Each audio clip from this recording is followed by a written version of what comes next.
តោះគ្នាយើងឥឡូវនេះយើងទៅដោះស្រាយលំហាត់បន្តទៀតណាដោះស្រាយលំហាត់គណិតវិទ្យាត្រៀមប្រឡងសិប្បកម្មថ្នាក់ទី9របស់យើងណាអូខេអញ្ចឹងលោកគ្រូបានដោះស្រាយលំហាត់មួយចំនួនហើយពីលេខ1ដល់លេខប៉ុន្មាននេះហើយមុននឹងចូលការដោះស្រាយពួកយើងកុំភ្លេចជួយ like ជួយ share វីដេអូលោកគ្រូម្នាក់មួយផងដើម្បីចែករំលែកទៅដល់មិត្តភ័ក្តិទាំងអស់គ្នាបានរៀនផងណាយើងបានរៀនផងមិត្តភ័ក្តិយើងបានរៀនផងអញ្ចឹងបើន័យថាយើងចេះទាំងអស់គ្នាណាយើងចេះទាំងអស់គ្នាហើយបើសិនមានកូនសិស្សណាមានបំណងចង់ចូលរៀនផ្ទាល់មួយគ្រូហ្មងណាបើន័យថារៀនផងសួរផងនិយាយគ្នាលេងផងអាហ្នឹងយើងអាចចូលរៀនបានណាយើងអាចចុះឈ្មោះចូលរៀនបានលោកគ្រូបើកវគ្គបរិញ្ញាត្រៀមប្រឡងសិប្បកម្មថ្នាក់ទី9យើងម៉ោង7 8យប់ណា7 8យប់យើងចាប់ផ្ដើមរៀនទេកូនសិស្សអញ្ចឹងយើងអាចចុះឈ្មោះរៀនបានណាតម្លៃសមរម្យទេកូនសិស្សបើចង់រៀនផ្ទាល់ចង់ជជែកគ្នាលេងផ្ទាល់យើងអាចចុះឈ្មោះចូលរៀនបានណាអូខេឥឡូវនេះកុំឲ្យខាតពេលជូយើងទៅដោះស្រាយលំហាត់បន្តទៀតលោកគ្រូដោះស្រាយលំហាត់លេខ1លេខ2អីហើយអស់ហើយណាអញ្ចឹងបើហើយក៏លោកគ្រូបានផុសនៅក្នុង Facebook ហើយនៅក្នុង YouTube ដែរអញ្ចឹងបើសិនបងអូនចង់មើលលំហាត់បន្តទៀតគឺបងអូនចូលទៅក្នុង YouTube ទៅហើយវាយឈ្មោះលោកគ្រូក៏បានសរសេរលំហាត់ត្រៀមប្រឡងសិប្បកម្មថ្នាក់ទី9ក៏បានចេញទាំងអស់ណាអញ្ចឹងយើងអាចមើលវាបានណាហើយលំហាត់ពួកហ្នឹងបងអូនអាចស្វែងរកចម្លើយទៅតាមអ៊ីនធឺណិតតាមអីបានណាហើយចង់ដឹងថាលោកគ្រូបញ្យល់លំហាត់ហ្នឹងរបៀបម៉េចលោកគ្រូមានតិចនិចដោះស្រាយរបៀបម៉េចអញ្ចឹងបងអូនអាចមើលវីដេអូទៅគឺបងអូនចេះហើយណាហើយបើសិនបងអូនចង់ចេះកាន់តែលម្អិតទៀតបងអូនអាចចុះឈ្មោះចូលរៀនបានណាអូខេឥឡូវនេះយើងដល់លំហាត់លេខប៉ុន្មាននេះអានេះហើយអស់ហើយណាលំហាត់លេខ7ក៏ហើយ8ក៏ហើយ9ក៏ហើយដល់លំហាត់លេខ10ណាលំហាត់លេខ10អូខេលំហាត់លេខ10ណាអញ្ចឹងលំហាត់លេខ10នេះមើលទៅដូចជារៀងវែងបន្តិចណាអញ្ចឹងលោកគ្រូអាចអូខេធម្មតាទេកូនសាអញ្ចឹងលោកគ្រូសុំ copy ហ្នឹងហើយយកមកដាក់នៅនេះណាអូខេអញ្ចឹងលោកគ្រូសុំផាសលំហាត់សិនអានេះមើលទៅវាធំពេកណាអូខេអញ្ចឹងលោកគ្រូដាក់វាទូចបន្តិចណាអូខេអញ្ចឹងអានេះលំហាត់លេខ10លំហាត់លេខ10ភាគ10ហ្នឹងកូនសាអញ្ចឹងយើងមកអានលំហាត់មើលលំហាត់ទី10 15បន្ទុកណាអញ្ចឹងលេខលោកគ្រូបញ្ជាក់ដដែលអញ្ចឹងប្រសិនបើលំហាត់ហ្នឹង15បន្ទុកយើងធ្វើបាន15បន្ទុកបានន័យថាយើងលេខ1ហើយគឺយើងលើគេហើយណាអត់មានណាគេធ្វើបាន16បន្ទុកទេអញ្ចឹងបើ15បន្ទុកបងអូនធ្វើបាន15ពេញគឺ perfect ហើយណាអូខេអញ្ចឹងគេឲ្យបន្ទាត់ចំនួន3ដូចខាងក្រោមបន្ទាត់ L បន្ទាត់ M បន្ទាត់ N ណាចូលរកផ្ទៃកន្លះត្រីកោណដែលកំណត់ដោយបន្ទាត់ទាំង3អញ្ចឹងគេមានបន្ទាត់3អញ្ចឹងលើកជាមួយលើកគូបញ្យល់ណាអូខេបន្ទាត់ទី1បន្ទាត់ទី2បន្ទាត់ទី3ហ្នឹងវាកាត់គ្នាអញ្ចឹងគេឲ្យរកផ្ទៃកន្លះខាងក្នុងនេះខាងក្នុងដែលកាត់ហ្នឹងតើវាស្មើនឹងប្រមាណណាស្មើនឹងប្រមាណយើងដឹងហើយអ្នកដែលរៀនទី8ទី9ណាអាហ្នឹងគឺជាសម័យកាលបន្ទាត់គាត់ថាជាសម័យកាលបន្ទាត់ណាហើយបន្ទាត់ហ្នឹងយើងមើលទៅវាអត់មានស្របគ្នាទេហេតុអីបានលោកគ្រូអាចនិយាយថាទាំងអស់ហ្នឹងវាអត់មានស្របគ្នាដោយសារអត់មានមេគុណប្រាប់ទិសដូចគ្នាណាអញ្ចឹងលោកគ្រូសុំបញ្យល់ពីសម័យកាលបន្ទាត់បន្តិចណាបញ្យល់ពីសម័យកាលបន្ទាត់បន្តិចអញ្ចឹងសម័យកាលបន្ទាត់រៀងទូទៅអ្វីទេបងរៀងទូទៅអ្វីគឺអាអឺមានអាទេសុំទោសអឺ y ស្មើជាមួយនឹង ax បូក b ណាអញ្ចឹង a នេះគឺជាមេគុណប្រាប់ទិសណាមេគុណប្រាប់ទិសណា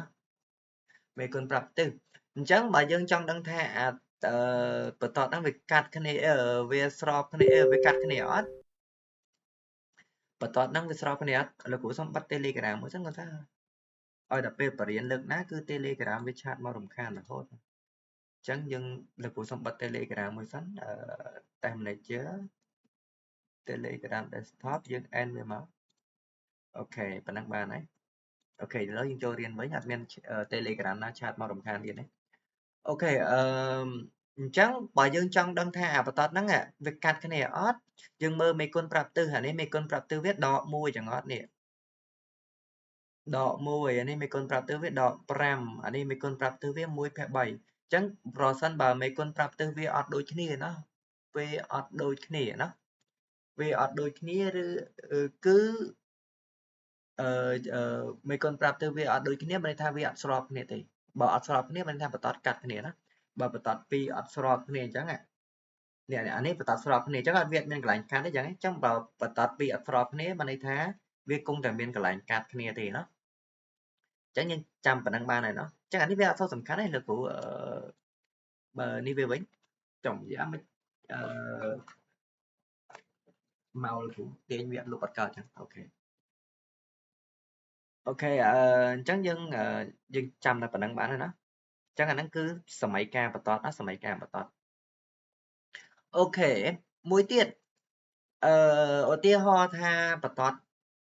bay nắng à bật tọt nắng về cát nền chẳng ok chẳng bật tọt bay nắng về cát cái này chẳng về cát cái này dân rok tây cả lá nó nóng đi nó nóng trai cao nằng chẳng ở tia tha cát cái này trong trận a b nằng c nó chẳng dân rok tây cả lá trai cao nằng điểm mạch đó dân thương mạch đăng đó chẳng ca rok tây cả lá trai con cứ bên này bà tây cả lá trai con cứ tây cả lá trai con cứ về smile cho mùi năng muối phẹ phí bát con ói còn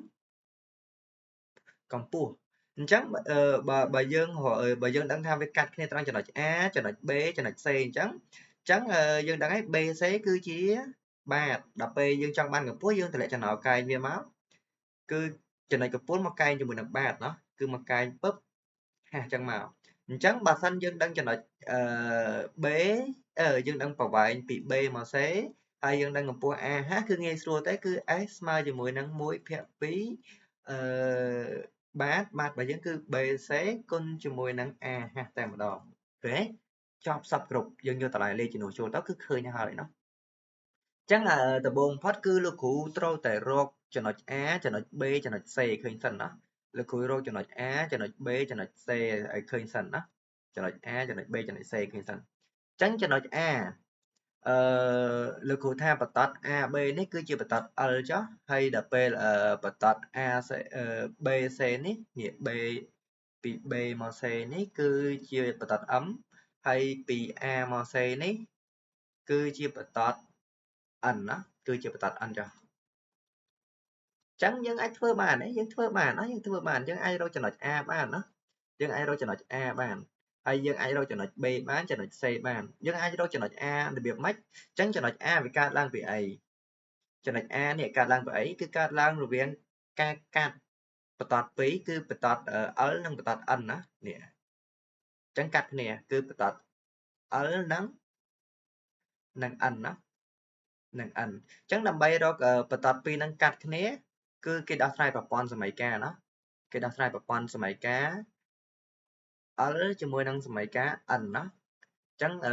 យើងមានសមីការយើងមកដោះស្រាយមកគឺយើងឃើញតម្លៃ x តម្លៃ y គឺតម្លៃ x a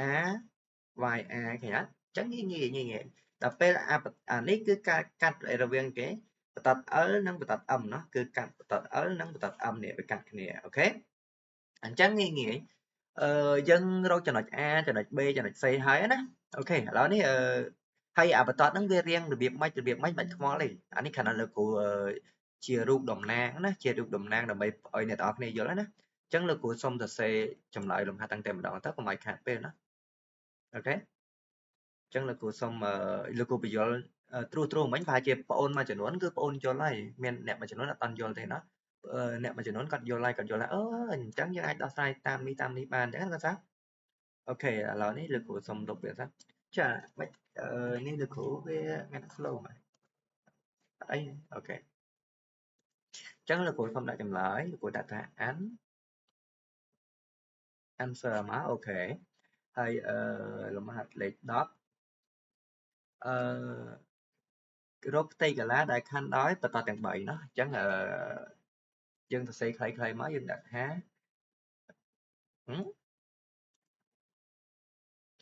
គណនាណាគណនាអីណាគឺគណនាផ្ទៃកាឡាអញ្ចឹងយើងអាចនិយាយថាឥឡូវលោកគ្រូថាតាំង A តាំងចំណុច A ណាដែលមាន coordinate XA ជាមួយនឹង YA តាំងចំណុច A ហ្នឹងជា ចំណុចកាត់ជាចំណុចកាត់ឲ្យរវាងគេយើងតាំង A ជាចំណុចកាត់រវាង L M ហ្មងយើងខ្ជិលគិតច្រើនបន្ត L នឹង M អូខេនឹង M អញ្ចឹង A គឺជាចំណុចដែលកាត់នេះជាចំណុចដែលកាត់រវាងបន្ត L និងបន្ត M អញ្ចឹងយើងដោះស្រាយប្រព័ន្ធសមីការមកគេបាននេះគេបង y ស្មើជាមួយនឹងដក x យើងយកសមីការពីរហ្នឹងមកដោះស្រាយជាប្រព័ន្ធអញ្ចឹង y ស្មើជាមួយនឹងដក x បូក1ហើយ y មួយទៀតស្មើជាមួយនឹងដក 5x បូកជាមួយនឹង13ណា13លំហាត់ហ្នឹងងាយទេអត់ពិបាកទេឲ្យតាលំហាត់ coordinate អញ្ចឹងគឺស្រួលណាយើងស្រួលយកបន្ទុកណាកូនសាគឺយើងសរសេរវាបានពេញណាយើងដោះស្រាយគឺស្រួលយកបន្ទុកទេណាអញ្ចឹងដក 5x បូកជាមួយនឹង13អូខេអញ្ចឹងងាយអញ្ចឹងយើងដោយសារនេះ y យើងយកចំនួនចូលមកគឺយើងអាចនិយាយថាដក x បូក1ស្មើជាមួយនឹងដក 5x បូក13អញ្ចឹងនេះ y វាស្មើ y អញ្ចឹងយើងចំនួនចូលមកយកអាទី1ស្មើនឹងអាទី2ដោយសារ y ដូចគ្នាណាអញ្ចឹងយើងអាចបានមកទៀតអាណា x បោះអង្គទី1អាណា x បោះអង្គទី2អញ្ចឹងយើងបានដក x បោះអង្គទី1បានបូកណាដក 5x នេះបោះអង្គទី1បានបូក 5x ស្មើ13ហើយយើងបូក1បោះអង្គទី2បានដកអញ្ចឹងអានេះវាដក x បូក 5x វាទៅជា 4x ស្មើជាមួយនឹង13ដក1ស្មើជាមួយនឹង213ដក1ស្មើ2 13ដក1ស្មើ12អញ្ចឹងនាំឲ្យ x ស្មើជាមួយនឹង12ចែកឲ្យ4អញ្ចឹងស្មើនឹងប៉ុន្មាន12ចែក4ស្មើជាមួយនឹង3អូខេអីគេទៀតអញ្ចឹងយើងអាចរកតម្លៃ y ឃើញហ៎អញ្ចឹង y ស្មើអីអញ្ចឹងយើងយកអាតម្លៃ x ហ្នឹងឲ្យចំនួនចូលជាមួយណាក៏បានដែរលោកគ្រូសុំជំនួសចូលឥឡូវដោយសារវាស្រួលណាគឺដក x បូក1ដក x បូក1 x យើងគឺ3អញ្ចឹងដក3បូក1ស្មើប៉ុន្មានហ្នឹងសាគឺស្មើជាមួយនឹងដក2អញ្ចឹងនោះចំណុច A ដែលមាន coordinate xa ya គឺស្មើជាមួយនឹងប៉ុន្មានបងគឺវាស្មើជាមួយនឹង3ហើយជាមួយនឹងប៉ុន្មានដក2ណោះជាទូទៅគេសរសេរតម្លៃ x មុនណាហើយតាមតម្លៃ y គេដាក់វងកញ្ចក់អញ្ចឹងសរសេរតម្លៃ x និងតម្លៃ y អញ្ចឹង x របស់យើងគឺឃើញ3ហើយ y របស់យើងគឺឃើញដក2ណោះអញ្ចឹងចំណុច A ហ្នឹងណាចំណុច A អូខេអីទៀតឥឡូវយើងតាំងចំណុច B ម្ដងតាំងចំណុច B ដែលមាន coordinate ប្រហែលតាំងចំណុច B ដែលមាន coordinate xb ហើយជាមួយនឹង yb ជាចំណុចសេពាក្យថាចំណុចខុសណាតែមិនអីទេមួយគឺថាយើងមិនបាច់ចាំបាច់លឿនទេគឺយើងមួយតែត្រូវណាជាចំណុចកាត់រវាងបន្តអីគេអញ្ចឹងចំណុច B មិញចំណុច A LM ហើយឥឡូវនេះ MN ណា MN ម្ដងគឺរវាងបន្ត M និង N ណាហើយបន្តមកយើងដោះស្រាយប្រព័ន្ធសមីការហ្នឹងមកគឺ M ស្មើគេ N ស្មើគេណាអញ្ចឹង y ស្មើគ្នាអញ្ចឹងយើងបានប្រព័ន្ធសមីការមួយទៀតគឺ y ស្មើជាមួយនឹងអីសេមួយមក y ស្មើជាមួយនឹងដក 5x បូក13ដក 5ដក 5x បូក13ណាដក 5x បូក13ហើយទៀតដក 5x បូក13ហើយនេះគឺ1/3x បូក7បូក7លើ3ណា y ស្មើជាមួយនឹង 1/3x បូកជាមួយនឹង7លើ3អញ្ចឹងណាត្រូវទេអូខេត្រូវហើយអញ្ចឹងយើងធ្វើដូចមិញដោយសារ y ដូចគ្នាយើងឲ្យអាពីរនឹងស្មើគ្នាបានដក 5x បូកជាមួយនឹង13ស្មើជាមួយនឹង 1/3x បូកជាមួយនឹង7ចែកឲ្យ3អូខេអញ្ចឹងអាណាមាន x បោះមកអង្គទី1អាណាអត់ x បោះអង្គទី2អញ្ចឹងដក 5x សរសេរដដែល1/3x បងប្អូនទី1បានដក1/3x ហើយស្មើជាមួយនឹង7ចែកឲ្យ3 13បោះទៅអង្គទី2បានដក13អូខេអញ្ចឹងចាប់ផ្ដើមតម្រូវភ័យបាញ់រួម3អូខេហើយស្មើជាមួយនឹងគេអញ្ចឹងអានេះដក 5x អត់មានភ័យបាញ់យើងត្រូវគុណនឹង3เนาะអញ្ចឹងវាទៅជាដក 15x ហើយបន្ទាប់មកនេះដក x អូខេស្មើប៉ុន្មានអានេះភ័យបាញ់រួម3ដែរគឺ7ដកប៉ុន្មានភ័យបាញ់រួម3ដល់ពេល13នេះគុណជាមួយនឹង3 13 3ដងប៉ុន្មាន13 3ដង39ណា39នឹងសេវិញមកអញ្ចឹងដោយសារអង្គទី1អង្គទី2ហ្នឹងវាមានភ័យបាញ់3ដូចគ្នាយើងសម្រួលវាចោល10ដក15ដក x ដក 15x ដក x គឺវាដក 16x ហើយស្មើនឹងប៉ុន្មាន7ដកជាមួយនឹង39ប៉ុន្មាន7ដក39គឺ39ដក7ហ្នឹងហើយ39ដក7គឺស្មើនឹង32ណាសញ្ញាយកតាមបឋមគឺសញ្ញាដកអញ្ចឹងនាំឲ្យ x ស្មើជាមួយនឹងដក32ចែកជាមួយនឹងដក16អញ្ចឹងយើងសម្រួលសញ្ញាដកចោលដកចែកដកអស់32ចែកឲ្យ16គឺវាស្មើជាមួយនឹង2អូខេអញ្ចឹង x ស្មើ2ហើយ y ស្មើគេเนาะ y ស្មើគេដាក់មក y នេះ y របស់យើងគឺជំនួសចូលលើស្រួលណា y ស្មើដក 5x បូក13អញ្ចឹងវាស្មើជាមួយនឹងដក 5x x យើងគឺ2ដក5គុណនឹង2បូកជាមួយនឹង13អញ្ចឹងស្មើប៉ុន្មានដក5 2ដង10អញ្ចឹងដក10បូក13ស្មើ3เนาะអញ្ចឹងនោះគេបងនោះb របស់យើងគឺមានកអរb គឺ xb yb គឺមានកអរណេស្មើប៉ុន្មាន2ហើយនឹង3អូខេអញ្ចឹងងាយៗចឹងហ៎អញ្ចឹងមួយចំណុចទៀតគឺចំណុច C เนาะចំណុច C គឺចំណុចកាត់រវាង L និង N ម្ដងដោយសារ MN ហើយណាអញ្ចឹងនៅមួយទៀតគឺ L និង N វាមាន3ចំណុចណាអញ្ចឹងហ៎អញ្ចឹងយើងអាចថាតាន C មានកអរណេ xc yc គឺជាចំណុចកាត់រវាងគេរវាងL និង N ណាអូខេអញ្ចឹងចំណុចកាត់រវាង L និង N អូខេអញ្ចឹងយើងដាក់មកគេបានណាលំហាត់នេះវារៀងបន្តិចណាដោយសារសរសេរអក្សរច្រើនអញ្ចឹងវារៀងណាអូខេប៉ុន្តែយើងដោះស្រាយមួយគឺចប់ហើយណាអញ្ចឹង L របស់យើងគឺដក x បូក1ណា y ស្មើជាមួយនឹងដក x បូក1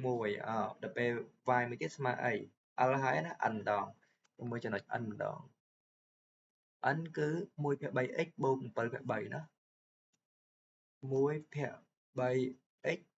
បូកជាមួយនឹង7ចែកឲ្យ3ណាអញ្ចឹងយើងឲ្យវាស្មើគ្នាដែរសារ y ដូចគ្នាអញ្ចឹងវាទៅជាដក x បូក1ស្មើជាមួយនឹង 1/3x បូកជាមួយនឹង7ចែកឲ្យ3ណាអាណាមាន x បោះមកអង្គទី1អាណាអត់ x បោះទៅអង្គទី2វាទៅជាដក x ដក 1/3x ស្មើ7/3 1បោះទៅអង្គទី2ទៅជាដក1អូខេអញ្ចឹងដោះស្រាយមួយមកភ័យបាញ់រួម3អញ្ចឹងអាដក x នេះយើងត្រូវគុណនឹង3ដើម្បីភ័យបាញ់ដូចគ្នាអញ្ចឹងវាទៅជាដក 3x ដក x ចែកប៉ុន្មានចែកជាមួយនឹង3ស្មើជាមួយនឹង7ដក3ចែកជាមួយនឹង3ណាដោយសារភ័យបាញ់នេះ3ណាអូខេអញ្ចឹងយើងសម្រួល3មួយ3អស់អូខេអញ្ចឹងវាទៅជាប្រមាណនេះដក 3x ដក x គឺវាទៅជាដក 4x ស្មើប៉ុន្មាននេះ x ណា7ដក3នឹងសល់4អញ្ចឹងនាំឲ្យ x ស្មើ4ចែកឲ្យដក4គឺស្មើជាមួយនឹង1អញ្ចឹងណាស្មើ1អញ្ចឹងបើយើងរកឃើញ x ទេយើងរក y ម្ដង y ស្មើដល់ x បូក1ណា y ស្មើដល់ x បូក1អូអានេះ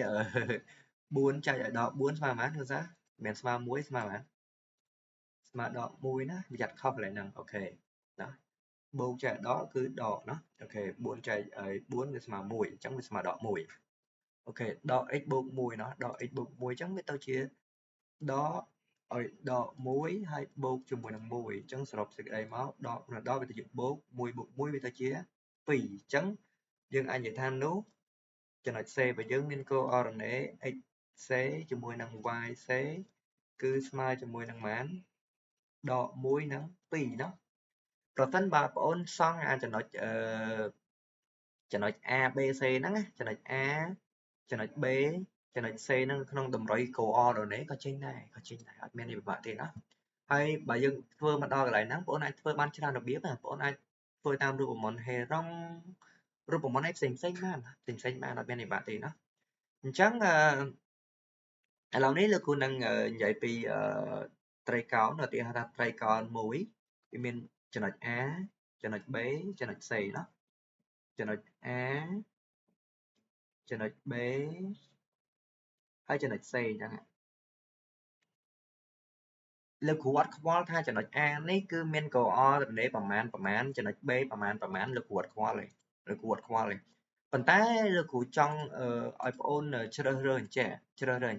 បងអូនយកមួយណាជាបាតលំហាត់ហ្នឹងបងអូនយកមួយណាជាបាតក៏បានដែរណាអញ្ចឹងលោកគ្រូនឹងយកចំណុច AC នេះជាបាតចុះបើលោកគ្រូយកចំណុច AC ជាបាតចឹងលោកគ្រូត្រូវតែរកប្រវែង AC ឲ្យចេញណាអ្វីដែលយើងត្រូវរកគឺយើងរកប្រវែង AC តើស្មើនឹងប៉ុន្មានណា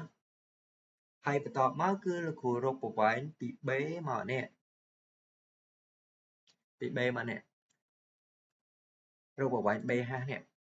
ណា B ហាស់កែងនេះ B ហាស់ឲ្យចេញណាគឺព្រោះអីផ្ទៃកន្លារបស់យើងគឺ S ស្មើជាមួយនឹង1ភាគ2បាតរបស់យើងគឺ AC គុណជាមួយនឹង B ហាស់អញ្ចឹងដំបូងបាត់គឺយើងរក AC ណាហើយយើងដឹងហើយក្នុងតម្រុយ coordinate បើយើងដឹងពីចំណុចណាយើងដឹងចំណុចA ហើយចំណុច C អញ្ចឹងមានអីពិបាកយើងរកចំណុច A រកអត់ចេញណាអញ្ចឹងអត់មានអីពិបាកទេយើងតាមយើងថាតាមរូបមន្តមកទៅតាមរូបមន្ត AC របស់យើងគឺវាស្មើជាមួយនឹងរឹសការ៉េនៃអីគេចុចអត់មានអីពិបាកទេកូនសិស្សស្រួលរូបមន្តស្រាប់អាហ្នឹងវាមានស្រាប់ណាហើយវាមានរូបមន្តស្រាប់អត់មានអីបាក់ទេហើយរូបមន្តហ្នឹងណាក៏ចេះដែរណាអត់មានអីបាក់ទេគឺវាស្មើជាមួយនឹង xc ដល់ x ដល់ xa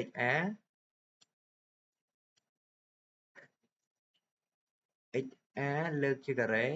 បូកជាមួយនឹង yc ដល់ ya លើកជាការ៉េអញ្ចឹងវាស្មើគេអត់មានអីបាក់ទេ xc ប្រហែល xc នេះ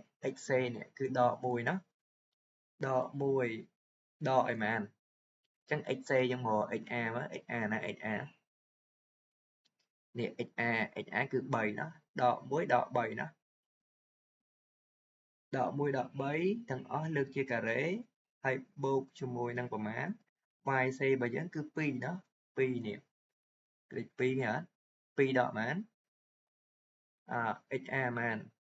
ya ប៉ុន្មានគឺដក2អញ្ចឹង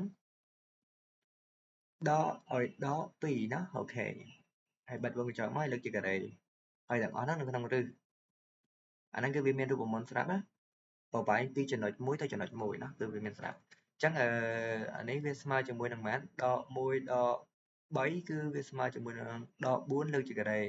ដក4លើកជាការ៉េគឺស្មើ16បូកជាមួយនឹងប៉ុន្មានដកទៅយកបូក2បូក2ប៉ុន្មាន2បូក2គឺ4លើកជាការ៉េគឺ16ណាហើយទាំងអស់ហ្នឹងនៅក្នុងរឹសចឹងហ៎អូខេអញ្ចឹងងាយអញ្ចឹងស្មើ32បញ្ចេញមកបានស្មើជាមួយនឹង4ឬ2ណា AC អញ្ចឹងរក AC ឃើញហើយអញ្ចឹងយើងរក AC ឃើញណាបងសាយើងរក AC ឃើញហើយអញ្ចឹងអ្វីបន្តទៀតគឺលោកគ្រូរក B ហាស់នេះ B ហាស់របស់យើងអីគេអញ្ចឹងពី B មកហាស់គឺយើងនិយាយពីប្រវែងពីចំណុច B នេះចំណុច B នេះមកលើបន្ទាត់ AC នេះ chẳng dân thầu đăng tha và tọt A xây nắng và tọt để kỳ chẳng A và dưỡng cứ chỉ cho này sau rồi bên ấy A và dưỡng nhưng mơ từ vừa lờ bánh A và dưỡng nè A và dưỡng cứ chỉ cho này sau rồi bên ở lần ẩm A và dưỡng cứ rồi bên cho này sau rồi bên ở nắng nắng ẩm đập C và dưỡng cái nốt C và dưỡng cái C và dưỡng cứ chỉ cho này sau rồi bên ở lần ẩm ở nắng nâng ẩn đó chấm bên đây tha và tọt ở lấy nó là sao với ở lấy cái này ở lần âm hay ở lần ẩn chấm bên đây tha và tọt ở lấy nó hay và tọt ní và tọt ẩn anh ấy và tọt âm nó dừng đằng ấy dừng mới tới cho lấy nè và tọt khăn khom ní cứ và tọt ở lại chẳng ấy từ ở đây giờ lấy chấm và tọt ở nó chấm a c ní cứ và tọt ở chấm dân đăng hái ពីចំណុច B នេះមកកែងជាមួយនឹងបន្ទាត់នេះគឺប្រវែងពីចំណុចមួយមកបន្ទាត់តែម្ដងដោយសារអីប្រវែងពីចំណុចមួយមកបន្ទាត់គឺប្រវែងដែលខ្លីជាងគេប្រវែងដែលខ្លីជាងគេគឺប្រវែងដែលកែងណាប្រវែងដែលកែងអញ្ចឹងយើងគ្រាន់តែរកប្រវែងពីចំណុចពី B មក AC ទៅបានហើយណាពី B មក AC ពី B មក AC គឺពីចំណុច B មក L ណាB ហារបស់យើងគឺវាស្មើជាមួយនឹងអីបង B5 របស់យើងគឺវាស្មើជាមួយនឹងប្រវែងពីdistance ពី B មក L ពី B មក L ពី B មក L B មក L ណា B មកត L L តូចណាអូខេអញ្ចឹងប្រវែងពី B មក L គេប្រវែងពី B មក L គឺវាមានរូបមន្តស្រាប់ណាគឺវាមានរូបមន្តតម្លៃដាច់ខាតវាស្មើនឹងតម្លៃដាច់ខាតAX0 បូក B Y0 បូក C តម្លៃដាច់ខាតចែកជាមួយនឹងរូបមន្តហ្នឹងណាគេចេះដែរគឺថ្នាក់មូលដ្ឋាននេះស្រួលទេវាមិនមែនជាសិប្បកម្មអីទេអានេះលំហាត់ហ្នឹងគឺយើងត្រូវចេះទូទៅតែម្ដងចែកឲ្យ A ការ៉េបូក B ការ៉េណាអូខេអញ្ចឹងគេសួរទៀតថាចុះតម្លៃ A តម្លៃ B តម្លៃ C នេះបានមកពីណា A ហើយ B នេះបានមកពីណាតម្លៃ A តម្លៃ B នេះបានមកពីណាគឺយើងបំលែងសមីការបន្ទាត់AL របស់យើងគឺបន្ទាត់ L គឺយើងបំលែងណាបំលែងវាទៅជារាងមួយទៀតណានេះបន្ទាត់ L នេះអញ្ចឹងបងអូនដាក់ថាដោយ x0 y0 នោះគឺជាចំណុច B ណាគឺជាចំណុច B ហើយព្រោះអីចំណុច x0 y0 ហ្នឹងគឺជាចំណុច B ហើយណាពីចំណុចមួយមកបន្ទាត់ហ្នឹងណាអញ្ចឹងបងដាក់ថាដោយ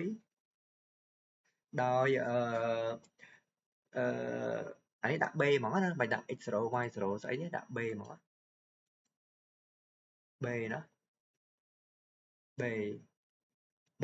អញ្ចឹង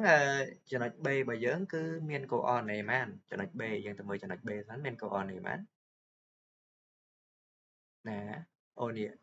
xb yb អញ្ចឹងមានកូអរណេប៉ុន្មាន2 3ណា2 3យើងដាក់មក2ហើយជាមួយនឹង3អូខេហើយបន្ទាត់ L របស់យើងយើងសរសេរវាមកបន្ទាត់ L របស់យើង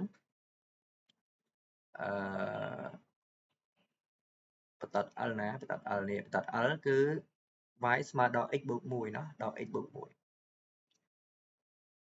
y ស្មើជាមួយនឹងដក x បូក1ណាប៉ុន្តែដើម្បីបានតម្លៃ a តម្លៃ b តម្លៃ c នេះគឺយើងសរសេរទៅជារូបមន្តស្តង់ដារនេះគេហៅរូបមន្តទូទៅហើយបន្ទាប់រូបមន្តស្តង់ដារគឺវាមានរាងជាវាមានរាង ax បូក by បូក c គឺស្មើ0ណាអាហ្នឹងគេហៅថារូបមន្តស្តង់ដាររូបមន្តស្តង់ដារបងសានេះគេហៅរូបមន្តទូទៅនេះអានេះគេហៅរូបមន្តទូទៅអានេះរូបមន្តស្តង់ដារនៅពេលដែលយើងបំលែងអានេះទៅជារាងអានេះគឺយើងនឹងឃើញតម្លៃ a តម្លៃ b តម្លៃ c ហើយណាតម្លៃ a តម្លៃ b តម្លៃ c ណាអញ្ចឹងអត់មានទេបាទទេដើម្បីបានរាងហ្នឹងគឺបងអូនគ្រាន់តែបោះនេះមកអង្គទី1មកចប់សពគ្រប់ chẳng đo x bằng ông tiền muối vì bạn x ở tiết y đâu y đã đó hay buộc muối bằng ông tiền muối các bạn đọ mùi nó mà sầu chẳng dân ai vậy tha nú tại lại a bởi dân mà mãn a bởi dân cứ mấy con bảo x cứ mà mùi b mãn b cứ mà mùi được nè mấy con bảo vài chắc xế nghĩa xế cứ tại lại đọ mùi nè mà đọ mùi nó chẳng cái bán b ha và dân cứ mà ấy chẳng những còn là chỉ nổi trốn mất nè cứ mà đang tại lại đại khác này ấy a x b chẳng a và dân cứ muối con cho mùi năng mãn x b và dân cứ pi nè ok bột cho mùi năng b tại lại b và dân cứ muối là p y b cứ 7 con cho mùi năng 7 bột cho mùi năng c c và dân cứ bột cho mùi năng đỏ mùi nè chẳng ấy hay cho tại lại đại khác đó hay chay cho mùi năng ấy chay cho mùi năng rứ rứ cái bốn rứ a cái đấy b cái đấy nó a cái đấy bột b cái đấy nè chẳng a cái đấy bột b cái đấy nè a cứ muối b dân cứ muối cứ người ta chia muối cái đấy bệnh bạn vẹn chụp nè chẳng kem ok cứ với mà muối cái đấy bột ở muối cá muối cái đấy lấy dân kết liệt mà muối con là pi muối con là bảy bảy chẳng pi một bảy pram đỏ muối mà buồn chẳng phải vô cứ mà buồn vẽ bánh cứ mà mán muối cái đấy bột muối cái đấy với mà pi chẳng rứ pi nó ok chẳng bay ha dân rủi ro là nó chẳng đây là quần pram hay trai còn muối và sao nhân tăng ngục bố hay dân tăng ngục bát cứ dân ai rộp tay cái nào với trên nhà nó cứ dân ai rộp tay tay cái là đang trên nhà nó tay cái là đang trên nhà chẳng chẳng dân ai vậy ha nút cái bán cái tay cái nào và dân ái smile cho mình đang môi cái phí a xế con cho mùi năng bế bề ha chẳng smile cho mùi năng môi cái phí a c và man a xế cứ buôn rư phí con là buôn rư phí hay con cho mùi năng b ha và dân cứ buôn cha cho rư phí đó buôn chai ở rư phí ok ở đó nó như chai tập âm sầm rùa rư phí mà rư phí ó buồn buồn nó đập vào môi chai phí mà mán đó đập vào môi chai phí mà bảy nó hayขนาดนี้คือយើងអត់ដឹងថាຂະຫນາດវាគេទេយើងដាក់ថាឯកតាផ្ទៃเนาะផ្ទៃយ៉ាងមកเนาะអញ្ចឹងយើងអាចនិយាយថាដូចនេះ x ស្មើជាមួយនឹង8ឯកតាផ្ទៃเนาะហើយយ៉ាងមកเนาะអូខេអញ្ចឹងងាយងាយអត់មានអីបាក់ទេអត់មានន័យពិបាកទេเนาะហើយបើសិនបងអូនចង់លម្អិតមេរៀនលម្អិតតាក់ទងជាមួយនឹងអា coordinate ដែលមាន x y ហ្នឹងបងអូនអាចចុះឈ្មោះចូលរៀនបានចាំនៅគ្រូបរៀនឲ្យលម្អិតឲ្យខ្លាំងអាហ្នឹងមកណាហើយលំហាត់ឲ្យតែមានអា coordinate ហ្នឹងគឺស្រួលទេគឺថាគឺស្រួលទេងាយយកបន្ទុកតែម្ដងអូខេលោកគ្រូលុបអាហ្នឹងអត់ចាំបាច់ចោលក៏ប៉ិតរូបគូគេក៏បានមិនគូគេក៏បានដែរណាប៉ុន្តែលោកគ្រូបញ្យល់យើងប្រហែលដែរអូខេអញ្ចឹងងាយក៏សិស្សទាំងអស់គ្នាងាយអត់មានអីបាក់ទេណាអូខេអត់មានអីបាក់ទេចឹងហ៎ងាយទេអូខេអញ្ចឹងយើងកុំភ្លេចជួយ like ជួយ share វីដេអូនេះម្នាក់មួយផងเนาะហើយយើងជួបគ្នានៅវីដេអូក្រោយបន្តទៀតវីដេអូនេះវារៀងវែងតិចណាដោយសារលោកគ្រូបញ្យល់ច្រើនណាបញ្យល់ច្រើនហើយបើអ្នកទាំងអស់គ្នាចង់ចេះលម្អិតតាក់ទងជាមួយអា coordinate នេះខ្លាំងណាជុញរបៀបមិនក៏យើងអាចធ្វើបានណាអាចចុះឈ្មោះចូលរៀនបានចុះឈ្មោះចូលរៀនមកតែនេះចេះតែមិនចេះណាងាយទេទាំងអស់